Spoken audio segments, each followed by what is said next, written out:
DHFL घोटाला, भारत के banking system को हिला देने वाला फ्रॉड। नमस्कार दोस्तों, स्वागत है आपका फाइनेंस नेविगेटर पर। आज हम बात करेंगे एक और बड़े फाइनेंशियल स्कैम की, जो इंडियन बैंकिंग सिस्टम के सबसे बड़े फ्रॉड्स में से एक माना जाता है, DHFL घोटाला। ये घोटाला न सिर्फ पैसों का था, बल्कि एक ऐसे सिस्टम का भी था जो करप्शन और ट्रांसपेरेंसी की कमी के वजह से टूट गया। चलिए शुरू करते हैं DHFL के इस घोटाले की कहानी। DHFL की शुरुआत और उड़ान का सफर। DHFL यानी देवान हाउसिंग फाइनेंस कॉर्पोरेशन लिमिटेड एक non banking financial company NBFC थी, जो हाउसिंग लोन्स प्रोवाइड करती थी, खासकर मिडिल क्लास और लो इनकम फैमिलीज के लिए। इसका एम था घर का सपना पूरा करना उन लोगों का जो ट्रेडिशनल बैंकिंग सिस्टम के एक्सेस से वंचित थे। 1900 का दशक और 2000 का दशक में DHFL काफी रैपिड ग्रोथ देख रहा था। इसका नाम एक रिलायबल हाउसिंग लोन प्रोवाइडर के रूप में मशहूर हो गया। लेकिन सक्सेस के इस सफर के पीछे एक स्कैम छुपा था, जो आगे चलकर एक फाइनेंशियल डिजास्टर बन गया। DHFL के प्रोमोटर्स कपिल वाधवान और धीरज वाधवान ने कंपनी का मिसयूज करके बैंक्स और इन्वेस्टर्स के 34,615 करोड़ रुपए का फ्रॉड किया। स्कैम का मैकेनिज्म। DHFL स्कैम का काम करने का तरीका बहुत ही सोफिस्टिकेटेड और प्लान था। इसमें दो मेन टेक्निक्स यूज की गई थी। Fake loan scheme. DHFL ने एक ऐसे शेल कंपनीज का नेटवर्क बनाया जो असली दुनिया में एग्जिस्ट नहीं करती थी। इन शेल कंपनीज के नाम पर बोगस लोन सैंक्शन किए गए, जो कभी रिपे नहीं हुए। एग्जाम्पल के लिए रिकॉर्ड में दिखाया गया कि 2.6 lakh home loan accounts active हैं, लेकिन इनका एक्चुअल में कोई बरोर नहीं था। Diversion of funds.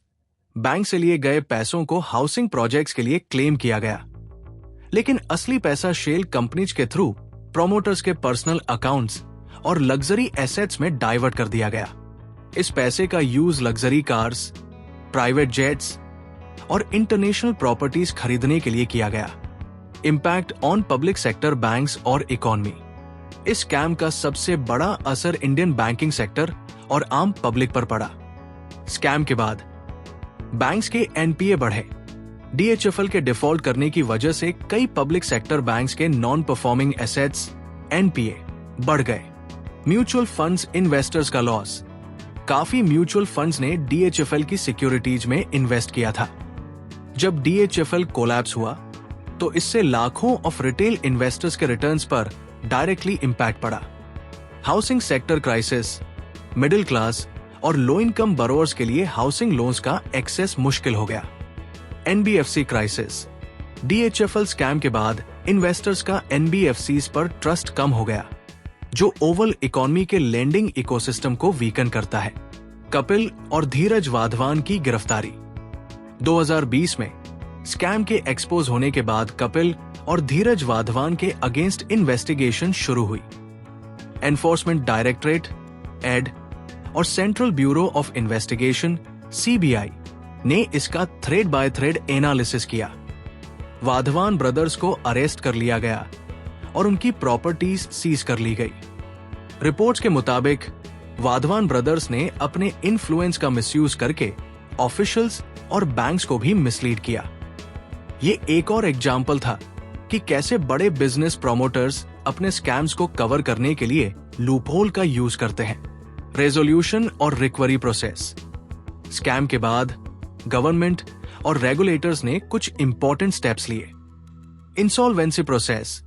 2020 में DHFL को insolvency and bankruptcy code IBC के अंडर रेजोल्यूशन के लिए रेफर किया गया। Piramal group acquisition. 2021 में पिरामल ग्रुप ने DHFL के एसेट्स को एक्वायर किया और क्रेडिटर्स के लिए काफी हद तक रिकवरी की प्रोसेस को स्मूथ बनाया। लेकिन इन्वेस्टर्स के लिए ये अब तक एक कंप्लीट रिकवरी स्टोरी नहीं बन पाई है। इन्वेस्टर्स के लिए लेसन्स। दोस्तों, DHFL स्कैम एक बड़ा लेसन है हर इन्वेस्टर के लिए। यहां हमें समझने की जरूरत है कि ट्रांसपेरेंसी और कंप्लायंस।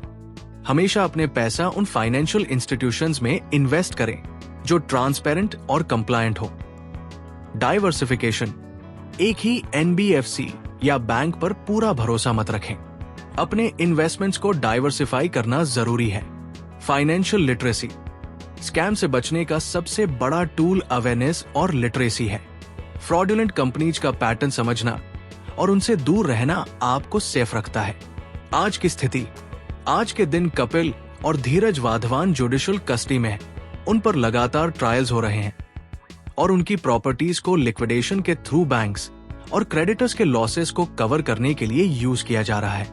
ये बात क्लियर है कि स्कैम के मास्टरमाइंड्स को अब उनके एक्शंस के लिए जवाब देना पड़ रहा है। लेकिन इन्वेस्टर्स और बैंकिंग सिस्टम का भरोसा वापस आने में अभी टाइम लगेगा। निष्कर्ष। DHFL स्कैम ने ये दिखाया कि फाइनेंशियल सिस्टम में करप्शन और ग्रीड का इम्पैक्ट कितना बड़ा हो सकता है।